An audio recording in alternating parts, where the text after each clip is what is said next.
And I think it's a great idea, and I think that you're onto something because I'm seeing breweries do that right now. Like Tailgate's doing it. My buddy sent me a video to Tailgate. I was in Nashville. Where did we go?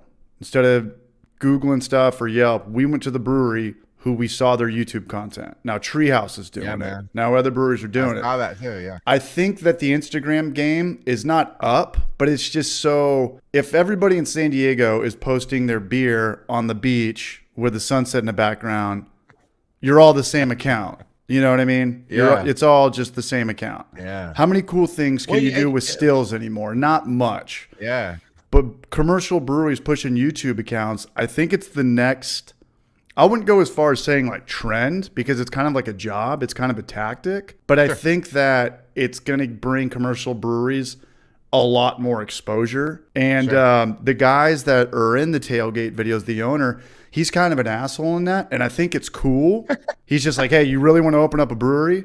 You want to know what Yeah, like yeah. my life's been? It's been a nightmare. Yeah. But I love beer. And then he goes Sure. back and here's Yeah. is where we started. And now they're big and they're huge. I'm going to bet that we're going to see a lot more commercial breweries doing what you're doing what Treehouse is doing in Yeah. Rhode Island or Massachusetts. Tailgate, shout out to them for pushing a YouTube channel in Nashville. And even like, I don't know how the TikTok stuff works, but even doing reels or video content for commercial Yeah. breweries on Instagram. You know, it's just so much more engaging than a picture on Facebook or Yeah, man. a San Diego brewery with another ocean beach picture. We Sure. get it. Yeah. Well, and that was the thing. Like I was watching some videos the end of 2021, and in this one video, this guy was like, he's like, listen, like if you're passionate about something, you don't mind like explaining it to people. Like it doesn't even matter what your industry is. Like he said, just start making content. You know what I mean? Because because there can be value to it. You know what I mean? And and anybody who is in here that doesn't put out content, that's part of the majority of people, it's a lot more work. It's a lot more work to put out video content. You're talking about, and I was just talking to Kyle from Clawhammer who shot a video with Dissolver last week. And he was like, dude, I can't do audio on set anymore. There's generators, the fridge is going off, the compressor now. It's almost impossible to get audio. As the head brewer, you've got your time. You know, like when this is going to kick on and when we're done or when we have some downtime and we can start filming right then and there.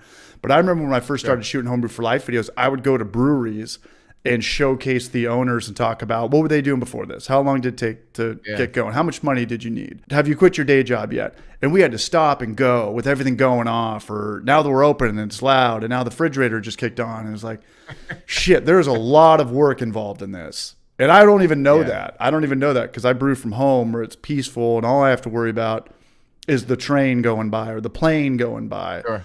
But other than that, you have a whole other reality than us homebrewers have. You're brewing on site. You're filming on site. So, and it really is. And I mean, so far people have been like, people always say like when you start doing stuff, you know, you're gonna receive, you know, negativity and you do get some, but I mean, people have just been super positive, man.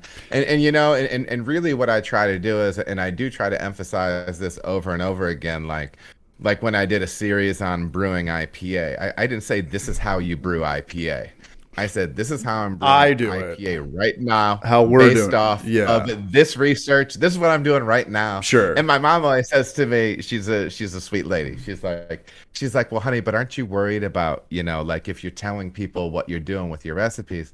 And I'm like, Ma, I said, first of all, I'm probably making it different the next time I brew it anyways. Like we're always chasing.